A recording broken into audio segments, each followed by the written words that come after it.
मित्रांनो नमस्कार. काल महाराष्ट्र नवनिर्माण सेनेचे अध्यक्ष माननीय राजसाहेब ठाकरे यांनी एक पदाधिकारी मेळावा घेतला आणि त्या ठिकाणी त्यांनी प्रात्यक्षिकासह जे काही मतांची चोरी आहे ती महाराष्ट्रामध्ये कशा प्रकारे केली जात आहे आणि संपूर्ण भारतामध्ये कशा प्रकारे केली जाण्याची शक्यता आहे याचं प्रात्यक्षिक त्या ठिकाणी दाखवलं आणि काळे काचेच्या मागे कशा प्रकारे ईव्हीएममध्ये घोळ केला जात आहे आणि कशा प्रकारे मतांची चोरी केली जात आहे आणि लोकांचा जो मताचा अधिकार आहे त्याच्यावर कशा प्रकारे डाका घातला आहे या विषयाचं प्रात्यक्षिक त्यांनी त्या ठिकाणी दाखवलं आणि त्या ठिकाणी त्यांनी भाषणसुद्धा केलेलं आहे आणि त्या भाषणामधून त्यांनी सर्व महाराष्ट्रातील लोकांना हे आव्हान केलेलं आहे की मोठ्या संख्येने 1 तारखेच्या मोर्चाला यावं आणि आपला आवाज आणि आपला आक्रोश हा दिल्लीपर्यंत पोहोचला पाहिजे अशा प्रकारचं आव्हानसुद्धा त्यांनी त्या ठिकाणी त्या मेळाव्यामधून केलेलं आहे. तुम्ही हा व्हिडिओ बघा. जमलेल्या सर्व पदाधिकारी बांधवांनो आणि भगिनींनो, आता मी खाली आलो रंगशारदाला, रिकामा वाटलं मला आणि मग माझ्या लक्षात आलं की आपण पत्रकारांना सगळ्यांना वरती बोलवलंय.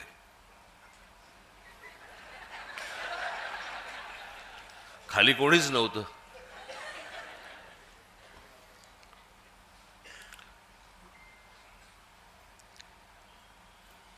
तेही आपलेच आहेत. पण मला कळत नाही. मी आज पण त्यांना विचारलं, मी घराच्या बाहेर उभे असतात. रोज माझी गाडी बाहेर जाताना आणि गाडी परत घरामध्ये येताना सारखं शूट करतात. मी म्हटलं अरे रोज एकच गाडी शूट करून करून कंटाळा कसा येत नाही तुम्हाला?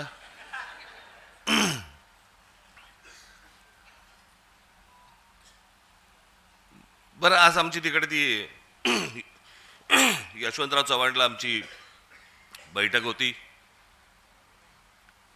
मवियाचे सगळे इतर नेते होते आणि आम्ही होतो. बाहेर पडताना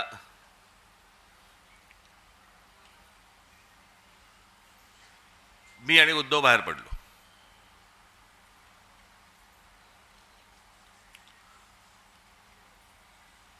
मी त्याला विचारणार होतो, तिकडे जे सगळे कॅमेरावाले होते त्यांना विचारणार होतो, कारण परत सुरू करणार 11वी भेट मोजतायत. आम्हीच विसरलो. बरं, आता सोडून द्या ना. आता उठणं बसणं तर होणार आहे, भेटणं होणार आहे, ते चालू राहणार आहे. मोजताय कसले? 9वी भेट, 10वी भेट, आणि ते किती वेळा दाखवणार? मलाच कंटाळा आला तर लोकांना किती कंटाळा येत असेल?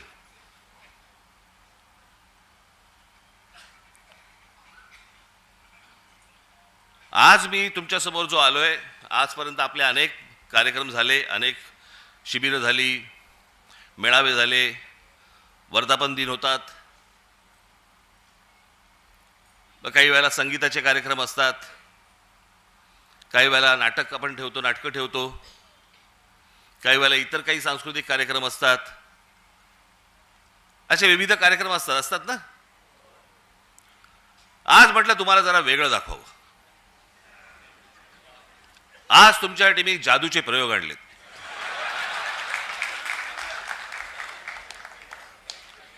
मी म्हटलं जरा जादूचे प्रयोग वगैरे जरा बघायला तुम्हाला पण मजा येईल.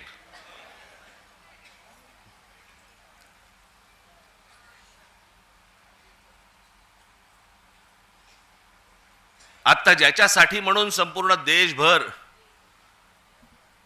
जी प्रत्येक राजकीय पक्षाच्या मनात आणि प्रत्येक मतदाराच्या मनात जी शंका निर्माण झालेली आहे या देशाच्या निवडणुकांबद्दलची, त्याची एक गोष्ट तर तुम्ही सुरू केलेलीच आहे, दुबार मतदार याद्यांची.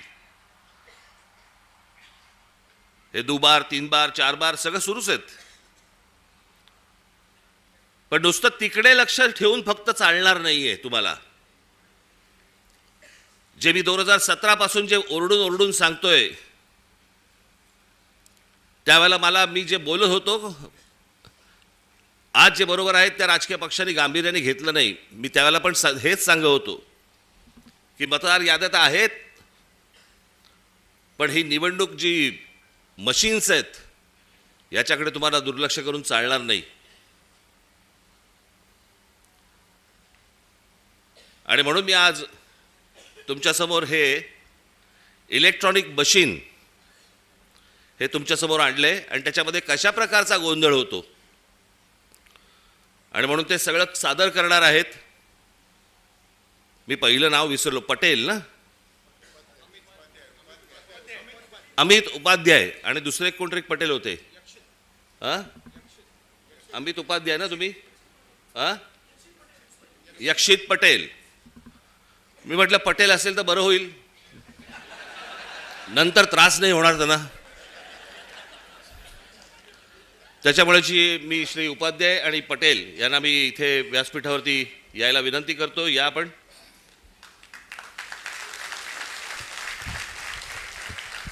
आणि आज संपूर्ण महाराष्ट्राचा सर्व पत्रकार मीडिया इथे आहे.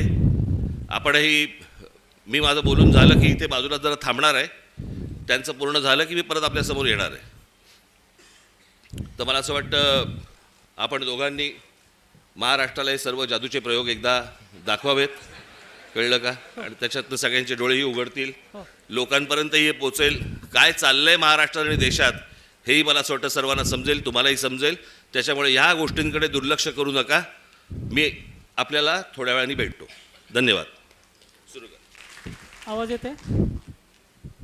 आवाज येते का?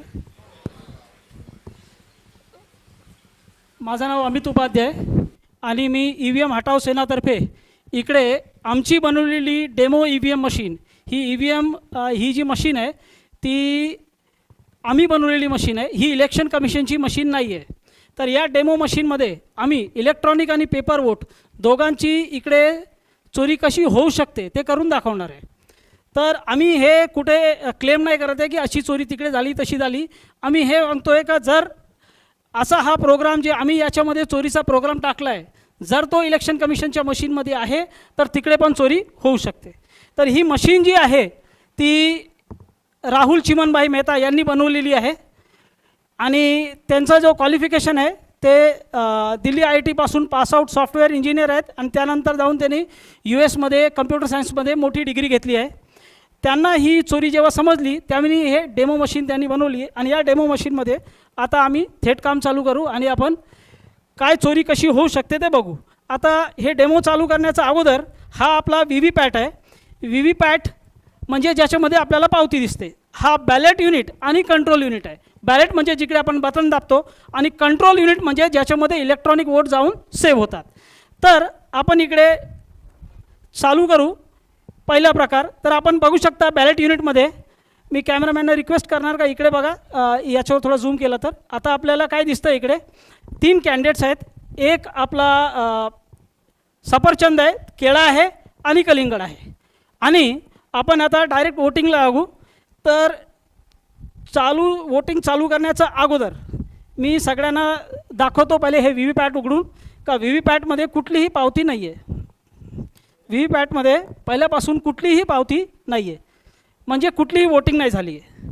तर आपण इकडे आता वोटिंग चालू करू आणि जे आपण वोट करणार त्याची पावती आपण इकडे बघणार आणि मग आपण कन्फर्मेशन करणार का आपल्याला ती पावती दिसली आणि त्यानंतर मग आपण सगळं चेक करणार का पुढे काय होतं. तर मी इकडे सगळे बघू शकता की मी केळ्याला मत दिलं आणि सगळ्यांना केळ्याची पावती दिसतं आहे का कन्फर्म करा. मग आपल्याला केळ्याची पावती दिसली म्हणजे पहिला वोटर आला आणि त्याने केळ्याला मत दिलं आणि त्याला केळ्याची पावती दिसली. आता तो समाधानी झाला आणि तिकडून गेला तर आपण काय बोलू नाही शकत का काय त्याच्यामध्ये प्रॉब्लेम आहे. त्यानंतर दुसरा वोटर येतो.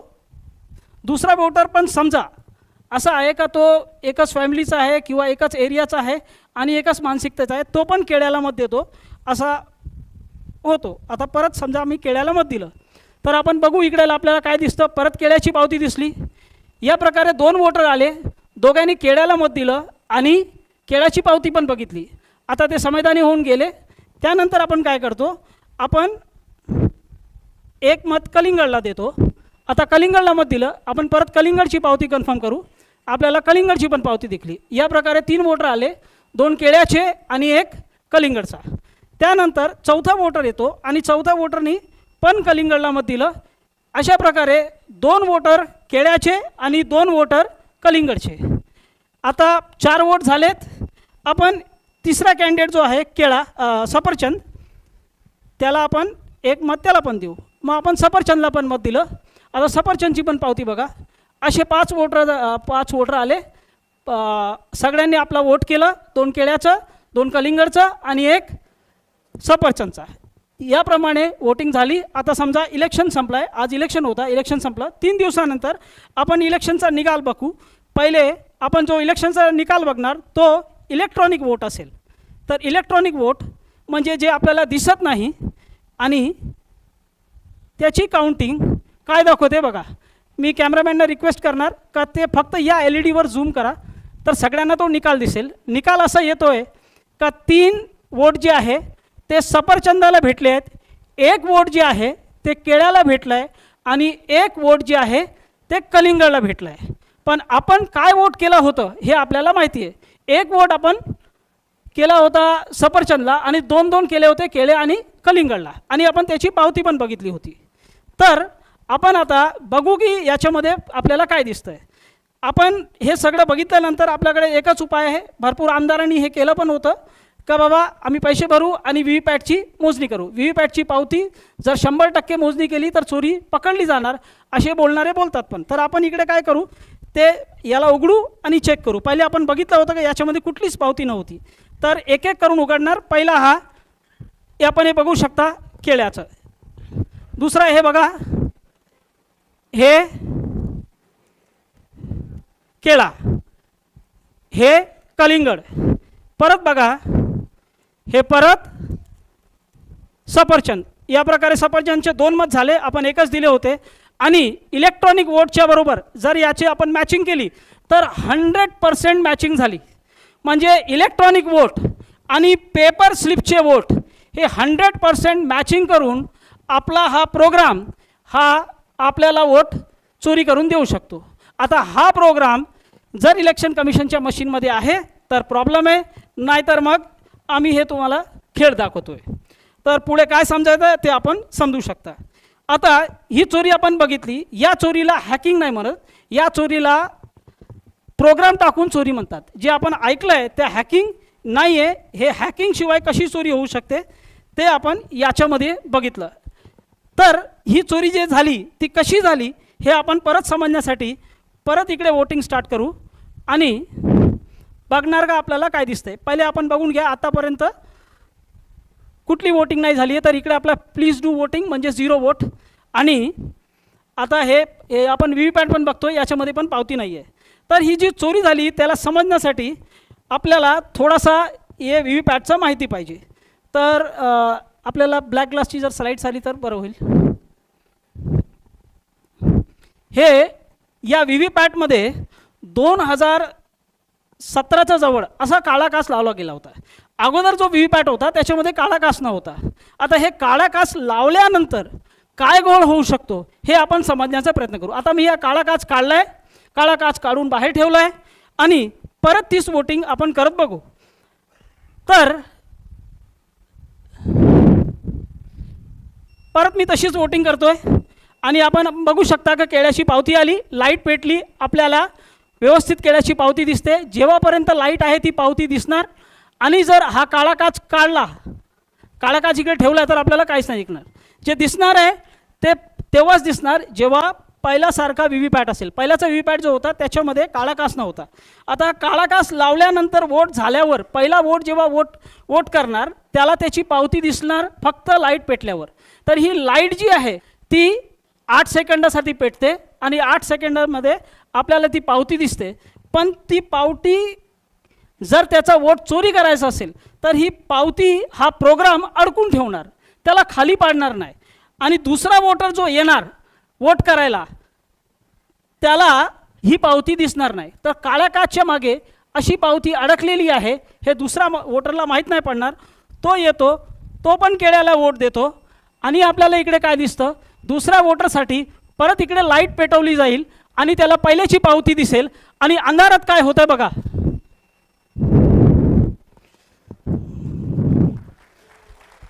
अंधारात काय होत आहे का त्यांनी सफरचंद मारला. मग हा जो कॉम्बिनेशन आहे चोरीचा, त्या कॉम्बिनेशनसाठी हा काळा काच पाहिजे. लाईटची अवधी पहिले 15 सेकंड होती, त्याला 2017च्या वेळी कधीतरी 8 सेकंड केली गेली आणि हा काळा काच लावला. आणि त्या 8 सेकंडमध्ये तुम्हाला जी पावती दिसते ती पहिल्याची पावती आहे, तुमच्या अगोदरची वोटरची पावती आहे का तुमची पावती आहे ते माहीत नाही पडणार जर या काळा काचचा उपयोग केला गेला आणि जर असा चोरीचा प्रोग्राम टाकला गेला आहे EVM मशीनमध्ये. तर आमच्या मशीनमध्ये असा चोरीचा प्रोग्राम टाकला गेला आहे. आता आपण हे परत एकदा करून बघू.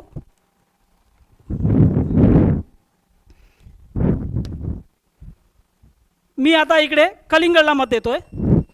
सगळ्यांनी पावती बघा. कलिंगडची पावती आपल्याला दिसली. लाईट पेटली. जेव्हापर्यंत लाईट पेटत आहे तेव्हापर्यंत दिसणार. एकदा लाईट बंद झाली का आपल्याला काय पावती दिसणार नाही. पण इकडे बघा, प्रोग्रामला मत चोरी करायचं आहे म्हणून त्यांनी काय केलं आहे, पावती अडकून ठेवली आहे. आता इकडे अडकलेली पावती जी आहे ते काळ्या काचच्या मागे दुसरा वोटरला दिसणार नाही. आता दुसरा वोटर येतो आणि समजा त्यांनी कलिंगडला मत केलं. आता कलिंगडला मत केल्यावर काय दिसतंय, त्याला पहिल्याची पावती दिसते. काळा काचच्या मागे व्यवस्थित पावती दिसेल. अंधार झाला. एकदा अंधार झाल्यावर बघा तो काय करतो. तर हा काळा काच जो प्रोग्राम आहे तो प्रोग्राम वोट चोरी करणार आणि हा जो काळा काच आहे ती चोरी लपवणार. पहिल्याची जी मशीन होती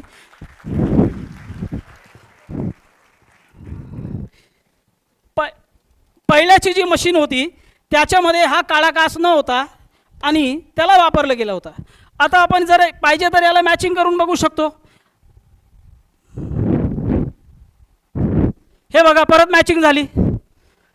2 आपल्याला सफरचंद भेटले, 1 केळा भेटला, 1 कलिंगड भेटला आणि एक वोट जे आहे तो केळ्याचा आणि कलिंगडचा चोरी होऊन सफरचंदला गेला.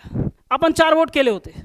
तर याप्रमाणे हा काळा काच जो आहे तो चोरी लपवू शकतो आणि जर चोरीचा प्रोग्राम आहे तर तो चोरी करू शकतो. आता हा चोरीचा प्रोग्राम मी या मशीनमध्ये टाकला आहे. इलेक्शन कमिशनच्या मशीनमध्ये हा प्रोग्राम आहे नाही आहे मला माहीत नाही. सगळ्यांनी आपला गेस करू शकता. तर हा एक प्रकारची चोरी झाली. त्यानंतर जर इलेक्शन कमिशनच्या मशीनमध्ये आपल्याला काळे काचचे पुरावे आहे का नाही आहे हे समजायचं आहे तर आपण हे बघू शकता. हे जून 2017च्या अगोदर या बाजूचा आपण बघू शकता. हा जो काच आहे तो ट्रान्सपरंट आहे, पारदर्शक आहे. त्याच्यामध्ये 15 सेकंडसाठी लाईट नाही पेटली जरी किंवा 8 सेकंड जरी लाईट नाही पेटली तर पावती येताना थांबताना पडताना सगळं व्यवस्थित दिसणार. पण हा काच जो आहे त्या काचाचा मागे जेव्हा लाईट असेल तेव्हाच दिसणार आणि लाईट किती पेटायची, किती वेळ पेटवायची आहे ते डिपेंड करणार प्रोग्रामवर. मग प्रोग्राम जर याला 8 सेकंडसाठी पेटवणार तर मग या प्रकारे चोरी होऊ शकते. तर आता आपण अजून जे थोडेसे पटापट पुरावे बघून घेऊ. तर हे एक व्हिडिओ आहे. ओरिजिनल EVM मशीनमध्ये वोटिंग झाली होती. आता आपण बघा, हे आपल्याला इकडे झालं. हे बटन दाबली, इकडे पावती येताना थांबताना पडताना काहीच नाही दिसते, फक्त लाईट पेटली. आता ही या माणसाच्या वोटची पावती आहे का याचा अगोदर कोणी वोट देऊन गेला आहे ते माहीत नाही पडणार. मग आपल्याला व्यवस्थित हे 7-8 सेकंडमध्ये कळतं. हा आता हे सोलापूर विधानसभामध्ये उघड पडलेली एक व्हीव्हीपॅट मशीन होती. तर वरती आपण बघू शकता एक पारदर्शक काच आहे. 2 काच असतात, एक पारदर्शक काच आणि खाली आपल्याला काळा काच दिसतंय. म्हणजे इलेक्शन कमिशनच्या मशीनमध्ये असा काळा काच आहे. जर त्याच्यामध्ये हा प्रोग्राम पण आहे तर काय होऊ शकतो आपण समजू शकता. त्यानंतर आपण इकडे बघू शकता की हे 2024 लोकसभाच्या अगोदर अशी EVM मशीन मणिपूरमध्ये फोडली गेली होती. तर त्याच्यामध्ये आपल्याला दिसतंय का हा जो व्हीव्हीपॅटचा भाग आहे त्याच्यामध्ये काळा काच स्पष्ट दिसतोय. म्हणजे इलेक्शन कमिशनच्या मशीनमध्ये जो व्हीव्हीपॅट आहे त्याच्यामध्ये हा काळा काच आहे. आणि हा काळा काच का ठेवला गेला आहे ते इलेक्शन कमिशनचं असं म्हणणं आहे का जो भाग आहे ज्याच्यामध्ये आपण जाऊन वोटिंग करतो तो कंपार्टमेंटचा भाग, त्याच्यामध्ये जाऊन कोणी असा पीप करून 8 सेकंडसाठी असं बघितलं तर त्याला दिसलं नाही पाहिजे की काय पावती आली, तुमचा वोट नाही मत पडला पाहिजे. आता हे किती लॉजिकल आहे हे आपल्याला सगळ्यांनी त्याचा विचार करावा. Now we can go to demo 2. आता एक प्रकारे अजून चोरी होऊ शकते. समजा काळा काच याच्यामध्ये नाही, आता मी काळा काच काढून ठेवला आहे. आता आपण दुसऱ्या प्रकारे इकडे चोरी करून बघू. आता एक प्रकारे अजून चोरी होऊ शकते. समजा काळा काच याच्यामध्ये नाही, आता मी काळा काच काढून ठेवला आहे. आता आपण दुसऱ्या प्रकारे इकडे चोरी करून बघू. आपण मॉल वगैरेमध्ये जातो, तिकडे मॉलमध्ये गेल्यावर जर आपण तिकडे जे नल वगैरे असतात त्याच्याखाली हात टाकलं का आपोआप तिकडे पाणी पडतो. आता त्याच्यामध्ये लाईट सेन्सर लागले, जसं आपण हात टाकतो, हात टाकल्यावर आपोआप पाणी पडतो, कारण तिकडे जे लाईटचं मात्रा आहे जे त्याच्यावर पडते ती कमी होते. लाईटची तीव्रता कमी झाल्यावर व्यवस्थित पाणी जो आहे तो आपोआप पडू लागतो, कारण त्याच्यामध्ये लाईट सेन्सर, जसंच आपण हात काढतो आपोआप पाणी बंद होतो. आता तो लाईट सेन्सर इलेक्शन कमिशनच्या मशीनमध्ये पण लागला, याचे पुरावे आपण पुढे बघू. पण त्याने कशी चोरी होऊ शकते हे मी इकडे करून दाखवण्याचा प्रयत्न करतो. तर आता इकडे समजा पहिला एक वोटर जो आहे तो येतो आणि इकडे उभा राहतो. तर हा वोटर आहे, याला वोटर समजा, आणि तो इकडे उभा राहून पहिला वोट करतो. आणि आपण बघा इकडे आपण वोट करू, केळ्याला वोट करू, काळा कास नाही आहे तरी कशी चोरी होऊ शकते. केळ्याला मत केलं आणि व्यवस्थित केळ्याची पावती आली, कारण वोटर तिकडे उभा आहे आपली पावती बघण्यासाठी. हा इकडे आम्ही इकडे लाईट सेन्सर लावला आहे, त्या लाईट सेन्सरचा समोर इकडे हा वोटर म्हणून उभा होता. तर जर इलेक्शन कमिशनच्या मशीनमध्ये असा प्रोग्राम आहे का 4 सेकंडच्या आत वोटर तिकडून निघून जातोय, म्हणजे वोटर तिकडे आला, बटन दाबतो, त्याच वेळी व्हीव्हीपॅट तिकडे मोजणी करतो का लाईट किती आहे, आणि 4 सेकंडचा आत जर प्रोग्रामिंग 4 सेकंडची येतं, 4 सेकंडचा आत वोटर जर तिकडून निघून जातो तर तिकडे त्याला बघण्यासाठी कोणी नाही आहे. इलेक्ट्रॉनिक आणि पेपर वोट दोघं तिकडे चोरी होतील. आता तसा वोटर आता इकडे काय केलं आहे, तो निघून गेला आहे. वोटर मी इकडे बाजूला ठेवला आहे, सेन्सरच्या समोर कोणीच नाही आहे, बटन दाबल्यानंतर वोटर तिकडे थांबत नाही आहे. आणि काय होते ते बघू. तर मी परत केळ्याला मत देतोय. आता परत केळ्याला मत दिलं तर बघा काय येत आहे, वोटर तिकडे थांबला नाही आहे, सेन्सरच्या समोर कोणीच नाही आहे, केळ्याच्या ठिकाणी सफरचंद आला. हे कसं काय झालं, कारण याच्यामध्ये अशी प्रोग्रामिंग आहे तर वोटर जर तिकडे थांबत नाही आहे, 4 सेकंडचा अगोदर निघून गेला, त्याच्या अगोदर मी पावती काढणार नाही. वोटर जर निघून जातोय, आपल्याला बघणारा कोणीच नाही आहे, लाईट सेन्सरला व्यवस्थित माहीत पडतंय, वोटर तो काय करतो, इलेक्ट्रॉनिक आणि पेपर वोट दोघं चोरून घेतो. आपण 10 सेकंदामध्ये हे परत प्रयत्न करू कलिंगडवर, कारण आम्ही हे सगळं वोट चोरी करून सफरचंदला देणार आहोत. तर मी परत वोटरला उभा करतोय, वोटर इकडे उभा झाला, परत मी कलिंगडला मत दिलं. आता कलिंगडला मत दिल्यावर काय येते बघू, व्यवस्थित कलिंगड आला, कारण वोटर इकडे उभा आहे. आता कलिंगड इकडून, आता वोटर इकडून गेला, वोटर गेला. आपण परत कलिंगडला मत देऊ.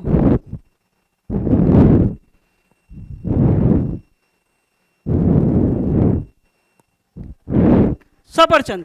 तर हा प्रोग्राम चोरीचा आहे, पण त्या प्रोग्रामला जी मदत पाहिजे तर याच्यामध्ये लागलेला लाईट सेन्सरची पाहिजे. पण इलेक्शन कमिशनचा जो व्हीव्हीपॅट आहे त्याच्यामध्ये लाईट सेन्सर आहे का, आम्ही चोरी दाखवण्यासाठी उगीच बोंबा मारतो आणि याच्यामध्ये सेन्सर लावला आहे. पण इलेक्शन कमिशनच्या मशीनमध्ये सेन्सर आहेत, याचे पुरावे आपण बघू. हे इलेक्शन कमिशनचा स्वतःचा मॅन्युअल आहे, त्यांनी आपल्या हातातून लिहिलेला मॅन्युअल आहे. त्याच्यामध्ये हे जे रेड मार्क केलं आहे, रेड बॉक्स बनवले, त्या रेड बॉक्समध्ये असं लिहिलं आहे का ट्रेनिंग देताना जे प्रशिक्षण घ्यायला येतात इलेक्शनच्या अगोदर सरकारी कर्मचारी, त्याशिवाय जे वोटर्स आहेत त्यांची पण ट्रेनिंग होते. हे सगळे करताना हा जो बॉक्स आहे, ही जो व्हीव्हीपॅट आहे त्याच्यावर लक्ष द्यायचं आहे का त्याच्यावर डायरेक्ट हॅलोजन लाईट किंवा सूर्याचा प्रकाश नाही पडला पाहिजे. जर तसा लाईट त्याच्यामध्ये पडला तर हा एरर मोडमध्ये जाऊन बंद होईल, असं याच्यामध्ये स्पष्ट लिहिलं आहे. तर एक निर्जीव वस्तूला कसं माहीत पडणार का बाबा माझ्यावर लाईट पडते, आपल्याला आपण जे आहेत आपल्याला माहीत पडू शकतो, आपण सजीव आहे, पण तो निर्जीव आहे. तर त्याच्यामध्ये लाईट सेन्सर लागला आहे, तेव्हाच त्याला माहीत पडणार का त्याच्यावर लाईट पडते, आणि त्याप्रमाणेच तो आपोआप एरर मोडमध्ये जाऊन बंद होईल, तो लाईटला घाबरतो. आता आपण अजून थोडेसे पुरावे बघू. हा इलेक्शन कमिशनचा जो मॅन्युअल होता त्याचे पुरावे घेतले. आता ही न्यूज आहे टाइम्स ऑफ इंडियाची, लाईट सेन्सिटिव्ह व्हीव्हीपॅट्स, म्हणजे लाईटला ते काय आहे, संवेदनशील आहे. आता लाईटला संवेदनशील कसा काय झाला बाबा व्हीव्हीपॅट, निर्जीव वस्तू, त्याच्यामध्ये काहीतरी तुम्ही असं टाकलं असेल, आणि जे टाकलेलं गोष्ट असते ती दुसरी काहीच नसून फक्त आपला लाईट सेन्सर आहे. तर लाईट सेन्सर त्याच्यामध्ये आहे, आणि लाईट सेन्सर जर आहे नाही ते तर नक्की एक आहे, पण जर चोरीचा प्रोग्राम पण त्याच्यासोबत आहे तर अशा प्रकारे ही चोरी होऊ शकते. हे 2 प्रकार झाले. त्याशिवाय अजून प्रकार शक्य आहे, पण त्याचा डेमो आम्ही दाखवू शकत नाही. आणि त्याचे जे हार्डवेअर जर त्याच्यामध्ये असतील तर अजून प्रकारे चोरी होऊ शकते. तर ते आपण आता काय त्याच्यावर बोलत नाही. पाहिलं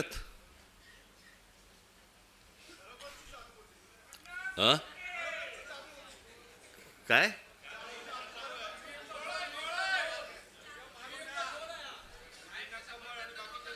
म्हणून तुम्ही जर लक्ष नाही दिलं ना तर हातात केळच येणार.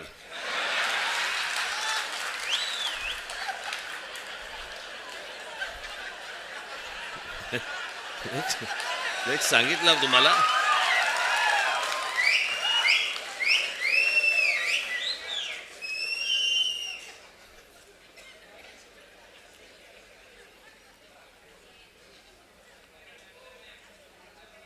हे आपण गेले अनेक वर्ष आपण ही ओरडून ओरडून सांगतोय. मी मागे पण आता आपलं ज्याला शिबिर झालं त्यावेळेला पण मी म्हटलं, लोक आपल्याला सांगतायत की राज ठाकरेंच्या सभांना गर्दी होते पण मतांमध्ये ते येत नाही. कारण हे जे गेल्या 10-12 वर्षात जे सुरू झालंय, लोक आपल्याला मतदान करतायत,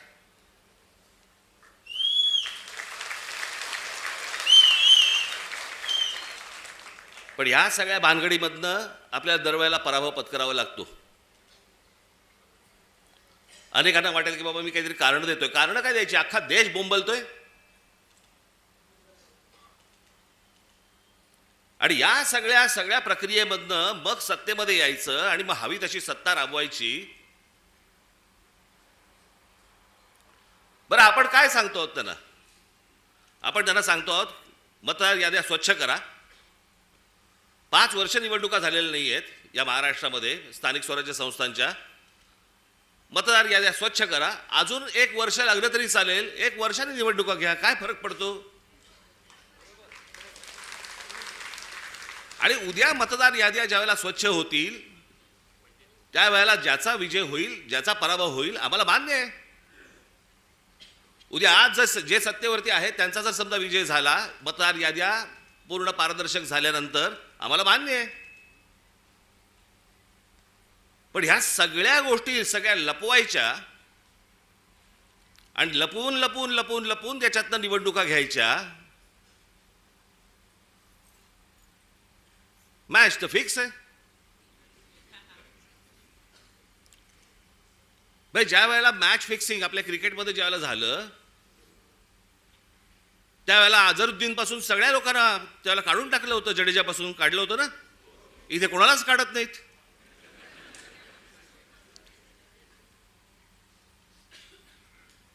मुख्य निवडणूक आयुक्त काय सांगतात म्हणे, सीसीटीव्ही कॅमेरामधलं जे काही शूटिंग आहे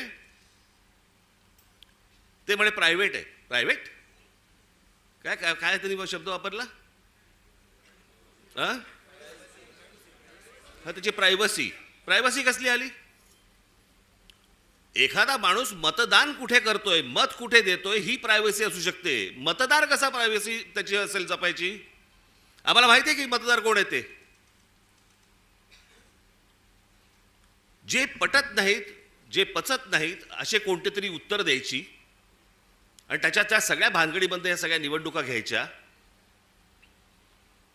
आणि मग सत्तेमध्ये आल्यानंतर वेडवाकडं कसंही वागायचं. जे मी त्या दिवशी तुम्हाला सांगितलं तसं या सगळ्या राज्यांवरती, ह्या सगळ्या शहरांवरती त्यांचा सगळ्यांचा डोळा आहे. बाकीचे सगळे तर गेलेच आहेत घरंगळत. आजची बातमी, आजची बे किती आपण आपला सगळा स्वाभिमान किती गहाण टाकायचा, याला काही मर्यादा? ते कुठे आणले पेपर आहेत ते?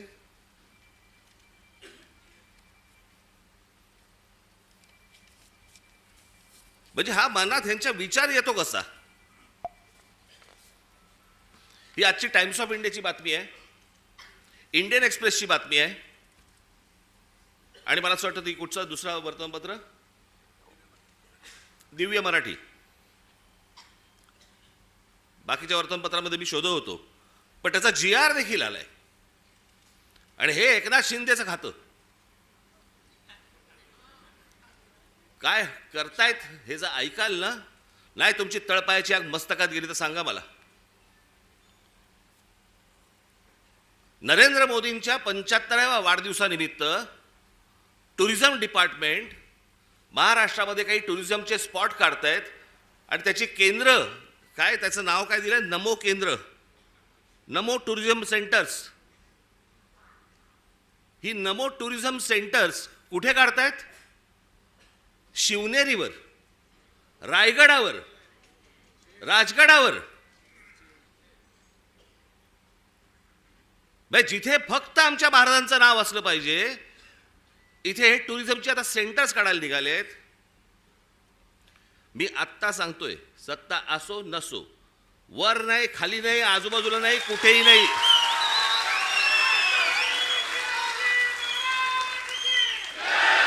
उभं केलं की फोडून टाकणार.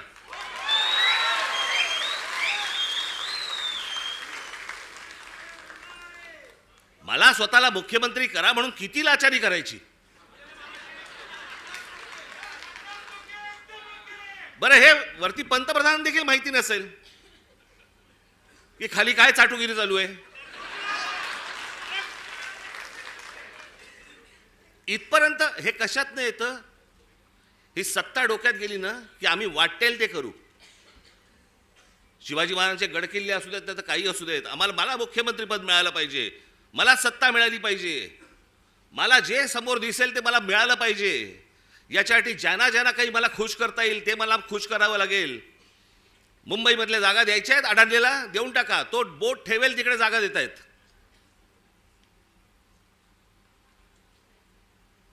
हे सगळं येतं सत्तेतून, सत्ता येते याच्यातून. म्हणून तुम्हाला बारीक लक्ष ठेवायला लागणार आहे. आणि याच्यासाठी म्हणून तो आपला उद्याचा 1 तारखेचा आपण मोर्चा काढतो आहोत. दणदणीत मोर्चा झाला पाहिजे, दिल्लीपर्यंत कळलं पाहिजे महाराष्ट्रामध्ये काय आग पेटली आहे ती.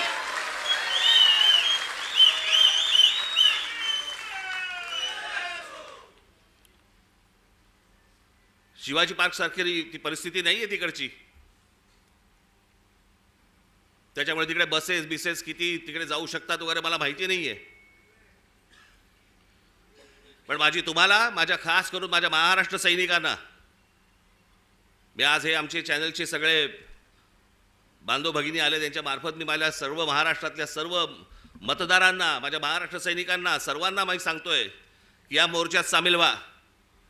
महाराष्ट्रामध्ये काय प्रकारचा राग आहे हा या मोर्चामधून तुम्ही दाखवा. तो व्यक्त करण्यासाठी म्हणून तुम्हाला तिकडे यावं लागेल, सर्वांना यावं लागेल. आज नोकरी होती, बॉसने नाही सांगितलं, बॉसला मारा.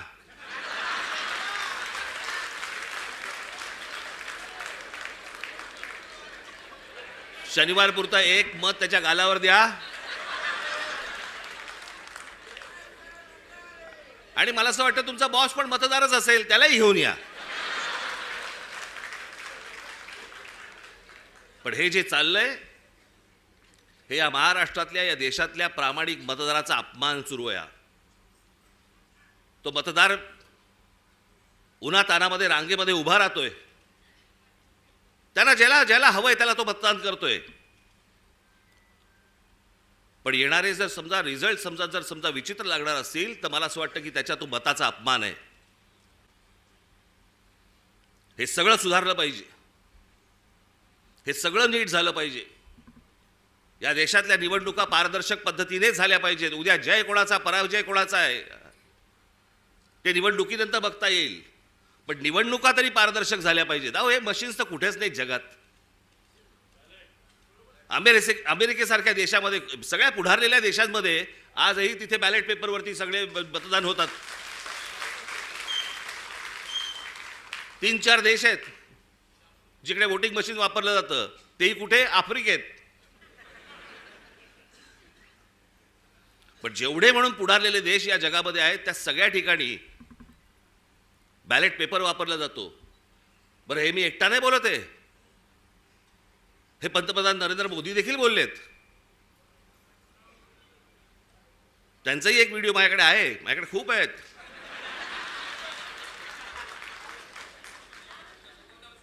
पण मला असं वाटतं की ही गोष्ट तुम्ही सर्वांनी गांभीर्याने घेणं गरजेचं आहे.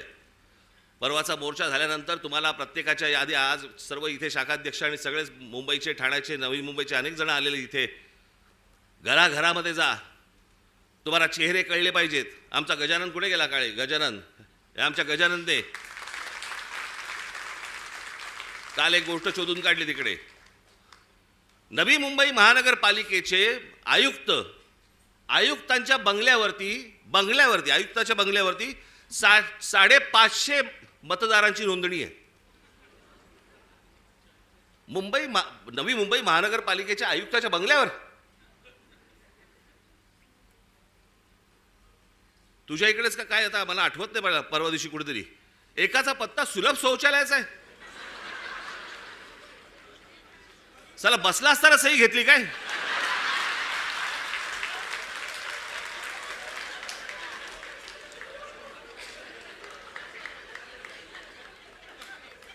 काहीही सुरू आहे. आणि मला असं वाटतं हा काही पोरखेळ नाहीये. हा आमच्या सर्वांच्या आयुष्यातली प्रत्येकाची 5-5 वर्ष जात आहेत. मी नेहमी सांगत आलो, माझा पुनर्जन्मावरती विश्वास नाहीये. या जन्मामध्ये ज्या काही गोष्टी आहेत तुमच्या, या महाराष्ट्राचं भलं झालं पाहिजे, या महाराष्ट्राचं काही चांगलं झालं पाहिजे, याच्यासाठी म्हणून मी स्वप्न पाहतोय, तुम्ही स्वप्न पाहतात. आणि त्या स्वप्नांची जर राखरांगोळी जर समजा ही मशीन्स करणार असतील, काय उपयोग आहे निवडणुकांना? आणि म्हणून मला तुम्हाला फक्त सांगायचं आहे की परवाच्या मोर्चाला दणदणीतपणे तुम्ही याच, पण त्याच्यानंतर घराघरामध्ये जाऊन तुम्हाला चेहरे कळले पाहिजेत, कोण मतदार आहेत, कोण उतरतायत, कोण जात आहेत. हे प्रत्येक ठिकाणी जे सगळे दुबार बिबार भरलेत, हे सगळे नष्ट केले पाहिजेत. आणि अत्यंत चांगल्या पद्धतीने या महाराष्ट्रामध्ये निवडणुका झाल्या पाहिजेत. बाकीच्या ज्या काही कायदेशीर ज्या काही गोष्टी करायच्या आहेत त्या चालू आहेत, ते करणं सुरूच आहे. तुम्हाला 1 तारखेला अनेक गोष्टी समजतीलच, काय काय पुढे सुरू आहे ते. आणि टप्प्याटप्प्याने आपल्याला पुढे जायला लागेल. ही एक खूप मोठी लढाई आहे. ही आपल्याला सर्वांना एकत्र लढावी लागेल, महाराष्ट्राला लढावी लागेल. प्रत्येक वेळेला महाराष्ट्रानेच पहिलं पाऊल पुढे टाकलेलं आहे. यावेळेला देखील पहिलं पाऊल महाराष्ट्रच टाकेल.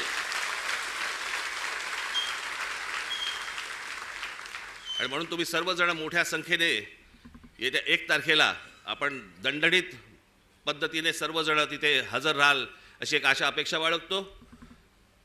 मग अशी म्हटल्याप्रमाणे तिकडे बसेस सगळं किती होऊ शकणार आहे मला माहिती नाही आहे, कारण शक्य नाही होणार. त्याच्यामुळे मी स्वतः लोकलने येणार आहे.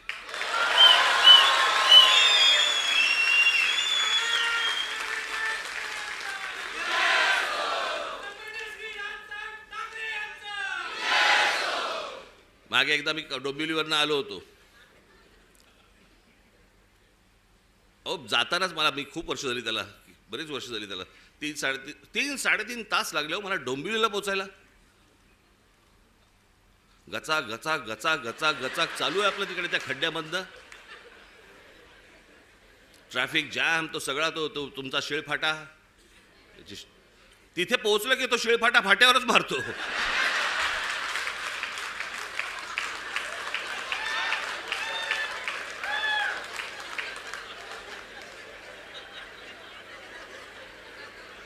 मग मी तिथनं येताना विचार केला, म्हटलं नाही आपण जरा ट्रेनने जाऊ आता परत. बाबा माझी काय परत आता तयारी इच्छा नाही. म्हटलं गेलो तिकडे. मग आमचे हे सगळे पत्रकार बांधव, एक गर्दी तिकडे. बरं, तोपर्यंत त्यांना माहीत नव्हतं मी रेल्वेने प्रवास ह्याच्या अगोदर केलाय तो. मी जवळपास 2 वर्ष मी जे स्कूल ऑफ आर्टला जाताना मी हार्बरने जायचो. त्याच्यामुळे डबे कुठचे येतात वगैरे मला नीट माहिती होतं. मी उभा होतो, गाडी हळू झाली, मी बघितलं लेडीज डबा, महिलांचा डबा होता. हे सगळेजण ताबाताबात होते, सगळे कॅमेरे बिमेरे पत्रकार सगळे. मी आपलं जाताना फक्त एवढंच केलं, हे सगळेजण त्या महिलांच्या डब्यात शिरले, मी मागच्या डब्यात शिरलो.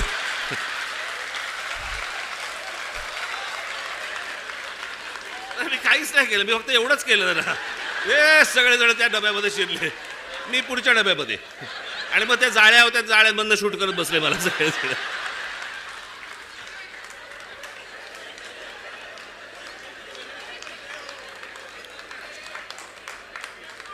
असो, तर मला काय सांगायचं आहे माझ्या पत्रकार बांधवांना समजलं असेल.